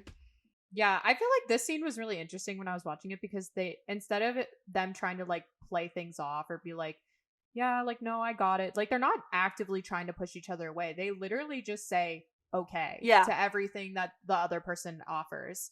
Like, he's like, I can help out. And she's like, okay. I'll let you know. And then he's like, or she's like, if you want to hook up, we can. And he says, okay, sure. Like, you know. And then as she walks away in a very sweet moment, he tells her she looks really pretty. It's like, you look really pretty. And she responds to that by turning around and flipping him off in the cutest way. That's the best. She does look really pretty. The blonde was so good on her. Yeah. So Sammy, having discovered that she was abandoned, gets on the roof of Sheila's house and climbs in through a window. And she finds a card with the address for the dinner they went to on it. And then she lets Chucky in through the front door and leaves him to take a shit on Sheila's coffee table. Yeah. She's like, do like we talked about. So it's like, I like the way the show did it because it's like they don't say it verbatim, like go take a shit on the table, but they like hint in every way that that's what's happening. So you don't get that payoff until the visual gag later. Yeah. We transition to Mandy entering the church and asking to talk to the pastor, who is Mr. Howard from iCarly. He's like this mean teacher in iCarly, and in like one of the episodes they played a prank, or they were in detention and he was the detention monitor and he left for a little bit and they played a game of Hangman on the whiteboard and the answer to Hangman was Mr. Howard eats pants. Oh my god. It was awesome. He was a real part of my childhood. And the lady at the front of the church door says, church, quote unquote, it's like in a strip mall. She says yes, but she has to pat Mandy down first. And so she pats her down and then Mandy goes up to the pastor and we like fade away. Fiona arrives at an NA meeting, joining Sean. It's their second one that day. Sean is going through it. And Fiona's like, well, I was really distracted this morning. There was this hot guy sitting next to me. Like, okay. Right, like she makes it clear that she really just followed him there. Like she only came to hang out with him. She doesn't actually need to go to the meeting. And it's like, okay, she's like flirting with him. Fiona, #free woman, like, yes, feminism. But girl, right after you flirted with Davis in front of Sean. Like, if I was Sean... Well, I think she flirted with Davis in front of Sean to get Sean's attention. To make him jealous? Yeah. But, like, if I was Sean, no, because she had been flirting with Davis for, like, weeks at this point. Like, if I was Sean, I wouldn't believe her when she's like, I actually like you. I actually have a crush on you. I would be like, yeah, sure you do. Yeah. Like, you know, like, that's just how I would feel if I was Sean, especially because I would be like, look at you and look at me. No offense to Sean, yeah. But he's a lot older than her, and he's like, I don't know. He's not a rock star. And then the date that she invites him on is to go see Davis's show. Right. I would be like, seriously, Fiona, what the fuck? like, no, it's not happening. But I would like again to say that Emmy looks so fucking hot. Oh, she looks amazing. Oh, she looks so seriously. Good. Whoa. Like. And she says she feels like she's making progress, and he like doesn't respond to that, but he does smile. And she asks for an answer, and he tells her, "Can we talk after the meeting?" And then there's like some tension and some eye lingering, and then he gets up and leaves. Oh wait, no, this is later. Sorry. Well, no, that's later. But she's confident when he asks that he's just gonna say yes. He just wants to be respectful of like the people that are talking. Yeah. Because he takes NA very seriously, and he knows that she kind of doesn't. So she's trying to be like, okay, yes, I will also take it seriously. Like she's confident that he's gonna say yes. Like by her facial expression, she's like, like I'm ready to wait. Yeah. At the Father's Day dinner, Frank is comparing gnarly scars with the guy who received the lungs, which is honestly hilarious. Like, hey, fellow organ recipient, what does your scar look like? Well, then he shows him the scar. He mentions the scar where his kidney got taken. Yeah. In that fake transplant, he like turns aside. He's like, "Oh, I forgot the kidney." and the guy's like, "Whoa!" And everyone's wearing name tags that say like, "I'm the lungs, I'm the corneas," and Frank's is, "I'm the liver." Ba-da-ba-ba. Name drop. Wade steps up to speak and tells them how his son David died fighting off a home invader, and Wade is obviously like grieving this loss really hard, and his wife seems to be a little bit annoyed with him. And she comes in to announce that dinner is ready. She's super uncomfortable with this, but he introduces her, and then he looks at all the organ donors and says, "This is David." And the look on her face is like, "This is weird, but I love you, and you're grieving." So. Right, she's like, "You're just coping. Like, I'm obviously coping in a different way." And it's at that moment, Sammy knocks and lets herself in, And Sheila immediately, she's like, oh, fuck. She literally like slumps all the way back into the couch and she just goes, ah, like she's so pissed. Joan, queen of physical comedy. And Sammy apologizes for being late, saying that Chucky had to go number 2 really bad, and then winks at Sheila. Back at the church, Mandy is telling the pastor about how her entire family is heartbroken that her brother is gay. How could he choose this? And she's like nuzzling into the guy's neck and she's crying, and it's deeply disturbing to watch. Back at the meeting, Fiona is flirting a little bit more with Sean. There's like close-up shots of them like kind of touching and looking at each other while someone in the group shares. And like knowing what we know about Sean, what he thinks of Fiona, she's very dangerous to him. So this is very poignant that like during an NA meeting that this is happening. Well, it's also like the person sharing like the actual dialogue. They're like, I want to use every day, but I know it'll like hurt me. Like it's intoxicating. I think about it all day, every day. And like it's coupled with these shots of like Sean and Fiona looking at each other. And then we find out later that Sean thinks of Fiona like a drug.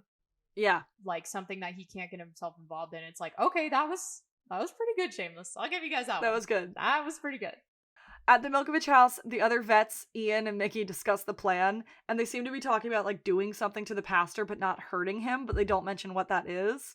I like that you say you like the way Mickey talks to these guys. It is fun. Like, I like Ian having a couple of little friends and Mickey like knowing them. Well, he literally just talks to them like normal. He talks to them like guys talk to each other. And I'm like, then in the later seasons, like Mickey is so antisocial to the point where it's like, girl, you look like a weirdo. Yeah. Like, you just straight up look like a weirdo. And then the dynamic between him and Ian too. Ian is like standing at attention and the guys are sitting on the couch.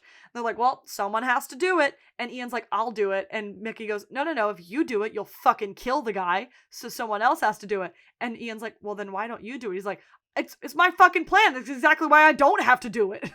Right, exactly. And it's like, what, guys, like, what are you gonna do to this guy? Like, what's the big idea? They keep a lot of mystery in this. It's like, well, we're gonna do something to him, but we're not gonna hurt him. Yeah. And anyway, one of the veterans stands up and he's like, I'll do it for my country, for the army. It's like, okay. He is so the gayest out of all of them too. He very much like, is. It's like you have like normal looking guy in a fireman's shirt, guy in cut off jean shorts. Yeah. I'll do it. For my country. Did clock the gay Chicago fireman sitting on their couch. Slay. So Mandy comes back and Mickey's like, where the fuck is the guy? You were supposed to drug him. She's like, I didn't have to. He's on his way over. And so the guy that agrees to do the thing that they were planning starts chugging a bottle of vodka. At Kevin V's, Svetlana is teaching Debbie about womanhood, and she finishes putting a condom on a cucumber and telling Debbie, like, all right, show me your seduction face. And Debbie, like, flops because she's a tween. She can't. And yeah. Svetlana just dead ass goes, you have no mother. But she phrases it like she's like, you have no mother? Like, because she already kind of knows. And Debbie's like, not really. Yeah. And then Svetlana pulls out a pair of scissors. She's like, I'm going to do something for you that my own mother did for me. At dinner, Frank is wolfing down his prime rib while Wade, like, reminisces about his son. And he continues to refer to him as, like, David is the center of my life. David is dead, my guy.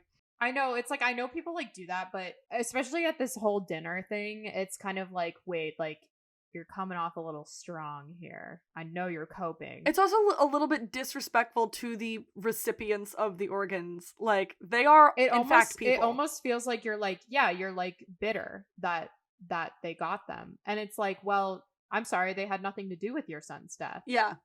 Personally. They were simply trying not to die. Yeah. I mean, except for Frank.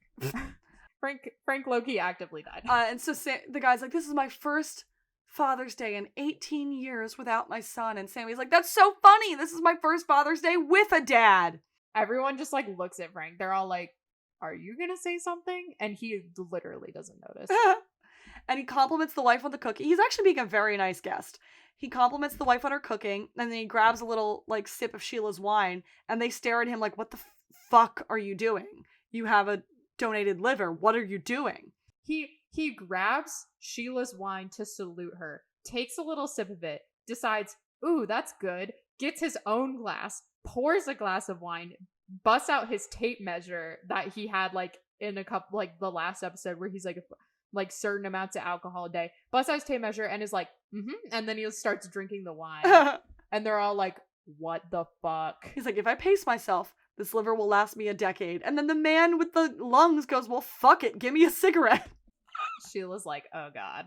And you're right, there is a serious lack of V in this episode and no Carl, but he'll get one later. Also, his leg is broken, so it's like, well, he can't do anything super complicated. I also would argue V's absence is Kev's storyline in this episode. Like, V's absence is vital to the story that Kev is telling of, like, I do not know how to do this as a parent because I don't know how V isn't.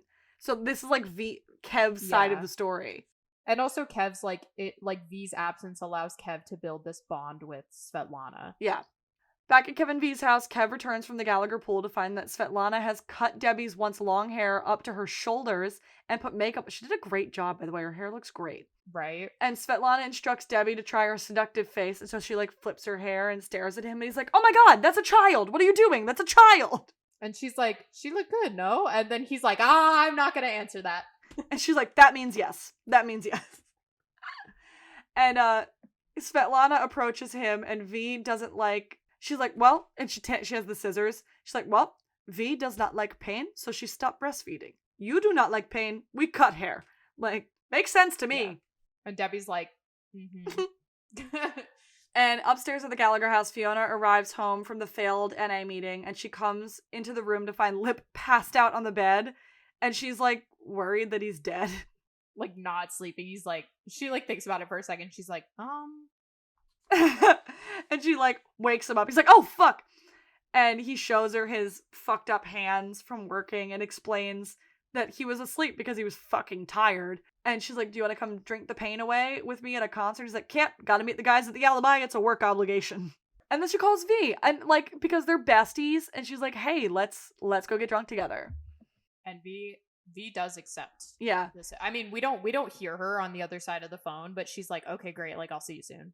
And then Sheila in her home, just one shot of Sheila staring intently, and there's a reveal of a turd sitting on her like living room coffee table. It's just one like over the shoulder shot of Sheila with the turd, and she just like the scream that she screams has never been scrumped. It's so funny. That turd was truly horrifying. Yeah, huge. It was scary. How did it come out of that kid? Seriously. And so Fiona comes into the kitchen at the Gallagher house and finds Sean waiting for her. Carl let him in. And she's like, so did I overstep when I asked you out? And he goes, no, I just can't date you because you're dangerous. And she's like, well, I know I'm a newcomer, so we're not supposed to date. And he's like, no. I will become addicted to you and it will ruin my life. Yeah, it's like, as much as he's like a real junkie, like a drug junkie, he's an adrenaline junkie too. And she is chaos everywhere she goes. Yeah. And that sucks for her to hear. It is the truth, but it sucks for her to hear that. And he tells her she should keep going to NA, but like, just don't sit near me when you go there. It's like, honestly, her reputation since she met him has not been very good. Yeah. Baby girl, at this point, you might not be more than just chaos. Yeah. And so V returns home, and Svetlana is nursing Amy on the couch, and V pulls her off. She's like, is that Amy on your tit? And Svetlana's like, I don't know which one this one is. She goes, how the fuck do you tell them apart? And V yells for Kev to come downstairs, and he's got a freshly shaved head, and she's pissed. Is this the first time he has a shaved head in the show? 5 full seasons? Yeah, he always had, he had like his normal hairstyle, and then season 2, he started growing it out. Huh. So he wore it in like braids a lot. Yeah. That's like fair. he would wear like 2 pigtail braids. That was like, I can't remember how long his hair was in season 2. I think it was similar to season 1. Season 3 he wore a ponytail a lot. Yeah. In season 4.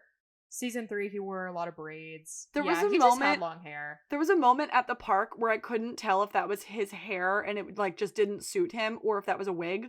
Like, I don't know if they like maybe fucked up and had to reshoot that, and if it was a wig. Yeah, I think, or if they just shot out of order. I think Emma was probably wearing a wig or extensions. That's why her hair was like in braids. Yeah. At least. That's what I think. I agree. Personally, for this episode. So first things first, she's pissed that that Svetlana's tit was in her baby's mouth. And he's like, whoa, with the calling her a hooker shit. It's Svetlana. She's not a hooker. She's Svetlana. Yeah. And it's like, yeah. They argue about formula, and Kev's like, breastfeeding is better. God created breasts. He didn't create formula. Okay, Kev. He's also eating the cucumber that had the condom on it. I bet it has lube on it too. It's like, baby girl, don't eat that. Must be gross. And Fiona comes in ready to go. She sees Kev's hair, and then she sees Debbie's, and now they're all mad. And they go to I love that Fiona looks at Svetlana, and she's like, "Did you do this?" And Svetlana's like, "Ooh, I'm gonna take my baby and leave." She's like, oh, okay, I think it's time for baby's nap. And she like picks him up and walks away. Nap, even though it's fully nighttime. Fully just gets the fuck out of there. It's fully 10 p.m. And V's freaking out about Kev's hair, but Kev is like, it is hair. It will grow back. It was hot and the babies were pulling on it. I cut it off. It'll grow back. And she's like got such a hold on that. She's like, that was my hair, Kev. Which it's like, as like a black woman with natural hair, it's like, honestly, that has a couple different layers to it. Not just the fact that it's like they're partners and she feels like he should consult her when making those decisions. Yeah. But also like there's this whole like idea of like she wears like Shanola has locks. So it's just like she's kind of like, this is my hair. Yeah. Like it's also mine because I don't have hair like that. Yeah. You know? This is a thing we bonded over. Right. And Fiona tries to get V to go to the bar with her still, and V's like, no, fuck you. And she goes upstairs, and so Fiona leaves with Debbie. And Kev's like, it is just hair. And Fiona's like, keep telling yourself that. But like, Fiona, mind your business. She knows, though. She knows that it's about more than the hair. Yeah. She gets it. But yeah, the relationship between Kevin and Fiona like really held the show together as like friends, a source of tension. But the second they abandoned it in favor of like the V-Svet Kev relationship, which I did enjoy, but the show fell off because it neglected like one of the relationships that really drove it, which was Fiona and Veronica. Yeah, I agree. At the Milkovich house, the guys are watching through a door. I really like that shot of the three of them watching through the door. As Mandy It's like cartoonish. Yeah. As Mandy convinces the pastor to let her give him a blowjob. And she's like, close your eyes so you can't see me sinning, so I can pretend I'm praying. And so he does, and Mandy pulls his dick out and starts like jerking him off. And then the guy from earlier comes in, and Mandy like pushes his head down, and he starts blowing the guy. And so then they all come out with their phones, and they start taking pictures and videos and stuff. And Ian, and like the guy comes and realizes what the fuck happened, and Ian shows the pastor his phone, and he's like, oh, look at this one. He's like, what are you doing? He's like, posting it to Twitter, Facebook, Instagram, everywhere. And he's like, what are you going to say, pastor, that you thought a teenage girl was blowing you instead? What's your defense here? Right, like not a good look either way. And that was the grand plan. That is what got Ian to calm down from his fucking murder spree. It's a good plan. Yeah. Unfortunately, I don't know. I feel like maybe that canceling didn't last very long. Yeah. But you never know with local church leaders. That's so true. Back at the Galler house, Fiona and Debbie argue over Debbie's new haircut, and Fiona's like, this whole look is too mature for you. And it's truly fine. It is maybe a little... It's just the makeup. Yeah. The makeup's maybe a little much for like a 13-year-old, but still not too bad. Right? Like, it's honestly fine. And then this sound has been on my For You page a lot. It's like, I look like a what? A hooker. Really? That is not a compliment. It is from Carl. Like, that sound has been on my For You page so much. Whoa, you look like a hooker. Really? And Fiona's like, why are you, a nice, smart girl, hanging out with Svetlana? And Debbie's like, I don't know. Why is a nice, smart girl like you on probation for drugs? And it's like, damn, she got her. Got her there. Like, she got her there. She's right. Why are you on probation for drugs if you're a nice, smart girl? And Fiona, like, is still frustrated, but, like, also realizes that Debbie is lashing out because she lost her friends. And also she's a teenage girl. And also she's right. Well, also it's like, she just made a massive change in her appearance. She's probably pretty insecure about it anyway. Like, you don't need to glom on and be like, you look terrible. Yeah. You look like a hooker. You look trashy. Like, but it's like, she's probably feeling a little insecure about it anyway, even if she's also, like, simultaneously kind of confident, you know? Yeah. And so Fiona, like, is like, or what do you got in another fight with your friends? And Debbie's like, what friends? And then Fiona's like, well, the hair is nice. Maybe just take some of the makeup off. Do you want to come to a concert? Yeah, she's like, do you have plans? Yeah. It's like, girl, she's 13. Does she have plans?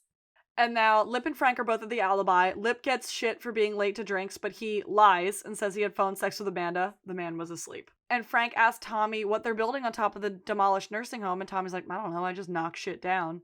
And Frank's like, bet it's a restaurant, bet it's a Starbucks, bet it's some stupid hipster bullshit, because the gentrification is coming and the lesbians are coming and the cost of living is going up. And they're like, yeah, whatever. He says gentrification, and Tommy says, genital what? And they're not really receptive of him, but there is a shot of Lip right at the end that, like, he was listening. Right, which, like, later, what he ends up doing with Mickey, for, like, one random spin-off scene, but Lip has a bunch of stuff later, too. Yeah. So Debbie and Fiona arrive at the bar where the band is playing. Debbie didn't even get carded. And they go dance together, and some drunk guy tries to grind on Debbie, but Fiona pulls him off going, 14 will get you 20.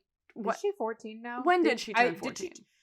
Her birthday's either in, like, October or December or something, because she has, like, multiple birthdays. But either way, I guess, technically her 14th birthday would have passed. And Ian is still 17. Yeah. Pretty unfortunate, but that's being a middle child. Yeah. And then we cut to Sammy getting back to the trailer. Sheila is sitting out front waiting for her very calmly. Scary calmly. And Sheila's like, I tried to be your friend, but then I realized I'm your stepmother, and so I should parent you. And then she immediately starts reading her to hell and back. She's like, people don't want to be around you because you're annoying. Nobody likes you, and you're a bad mom. It's awesome. Boots the house down. She's like, you're needy and annoying. And that's why your dad didn't want you. And it's like, oh my God, girl. Laying down. It's like, and you're slutty and a bad mother. And then she hands the baggie of Chucky shit back to Sammy. And Sammy is so traumatized from that thorough verbal bitch slapping that she just takes it. She just, like, stares at the ground. She's like, and for a second, you're like, maybe she really took that to heart. Maybe she actually believes her. But then right back in next episode, it's like she is back to all of her tricks. Yeah. Like, once again, we are saying Emmy looks so fucking hot in this episode. Back at the concert, Fiona and Debbie are dancing more. Fiona gets pulled up on stage to dance with Davis and flirt a little. And then she, like, looks over and the drunk guy is once again making a move on Debbie. So she gets off the stage and punches the dude in the face. And then the dude punches her back. he bodies her too. She hits the ground. So then Davis gets off stage and hits the guy too. And Fiona's like, all right, now we're leaving, and grabs Debbie, and they run out of the bar. And they're like laughing, and they round the corner before stopping. She's like, if you want to hang out in bars and wear clothes like that, you got to learn to run faster. And it's like a very big bonding moment. And Debbie is like leaning against the building, and Debbie's having a great time. But then Fiona, it dawns on Fiona. She's like, oh, fuck. Like, oh, Sean's right. Right. I'm chaos. And it like spreads. It's not just me. And now it's spreading to Debbie. Yeah, because Debbie's fucking chaos too. And that's the end of the episode. And then there's an end credit scene of Tommy and his crew gathered around a sign at the demo site, and Lip, having just arrived, pushes through. He's like, what the fuck are we looking at? It's a sign for an organic coffee shop. They're like, how did he know? And then from behind them you hear, told you! And you turn around and it's Frank with the sun rising behind him, shining off of him. And he's like, and he turns around and cock-a-doodle-doos to the sunrise. And we end the episode the same way we began. Yeah. It was a great episode. The end credits song is just an instrumental track called Midnight Catastrophe by Boss House Music. Next week on Shameless, Fiona finds out that the band guy Davis has a girlfriend. Kenyatta wants Mandy to move to Indiana. Lip and Mandy reconnect. Debbie does what is the most evil thing, tied for something else she does this season, she does in the entire series.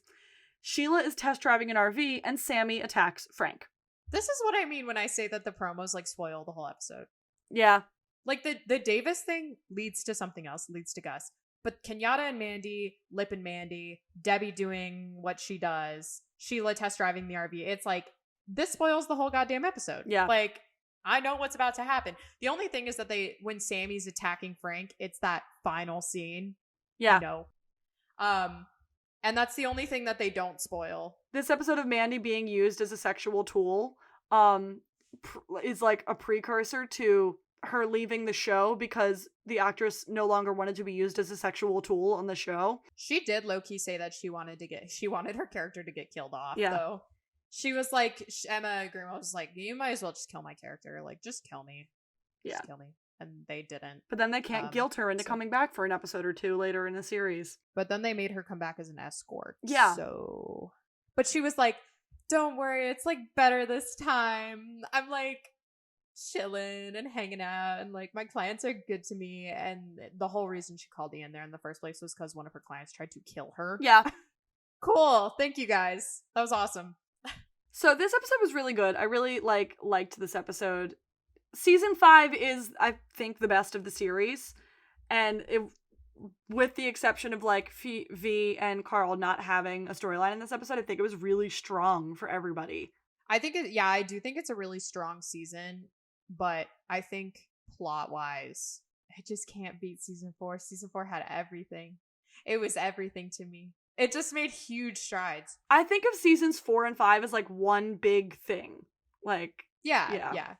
Honestly, season 6 was good. It was really good, and you'll see it's really good.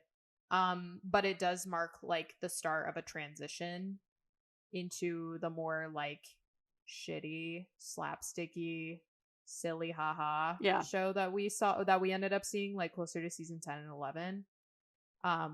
It's when the show was set in perpetual like summer to fall. Yeah. You know, like it didn't feel as authentic anymore after season. Honestly, I would say like after season 7. Good to know. Yeah. So yeah, I did enjoy this episode. I'm looking forward to the rest of like season 5, episode 6 is going to be like another Emily for me. That episode is so big. Yeah, for sure. Now that I was like thinking about it, and I'm like, we're in the swing of summer.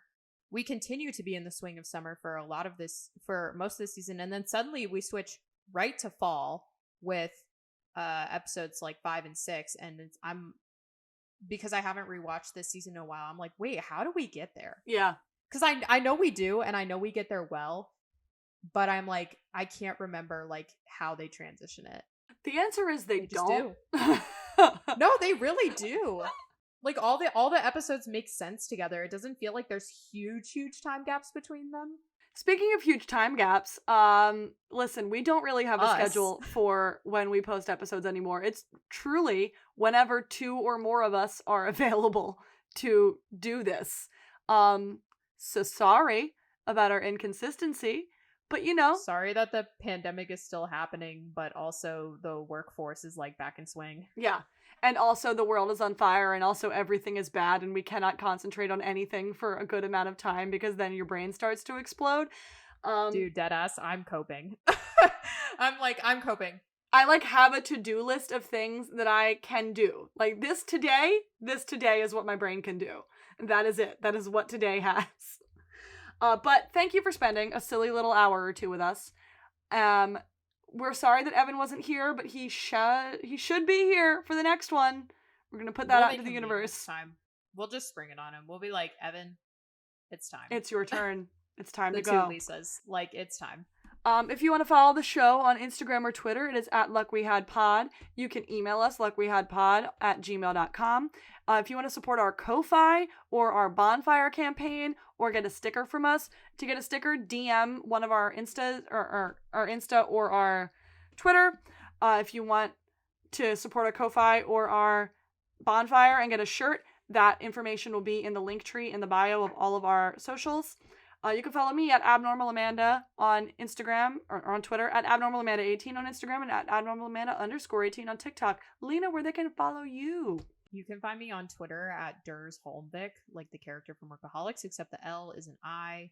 You can find me on Instagram at Kojak, COJACKK. If you liked talking a little Emmys, I know we just talked like Shameless alum this time, but feel free to slide in my DMs and talk about the Emmys as a whole. Nominations, love to talk about TV. So I'm excited to see what of your predictions happens. Yeah, I mean, we didn't get to do like general predictions. We just did like the Shameless alum, but yeah, I'm excited. Follow Evan at I am okay 4000 on Instagram and Internet Life Yo on Twitter. You know, like, and it was just my sister's birthday. She designed our logo. Follow Zoe is so cool, like, or her art Instagram Burden on Society. She's very cool. She has more TikTok followers than me. It's fine. I'm not jealous at all. It's fine. Also, it's my best friend Simon's birthday. Happy birthday, Simon! Happy You are the birthday, best. Simon! They are the best, and they are awesome. Oh my god, so. That's the great. All right, so Lena and I have been recording for so very long now. We're going to get out of here. Thank you all for joining us, and we promise we are eventually going to post episode 3. That it will happen. It just at some point. Yeah, at some point. We're not giving up. I refuse to be one of those committed. podcasts that starts a rewatch and gives up. No, we're not giving up.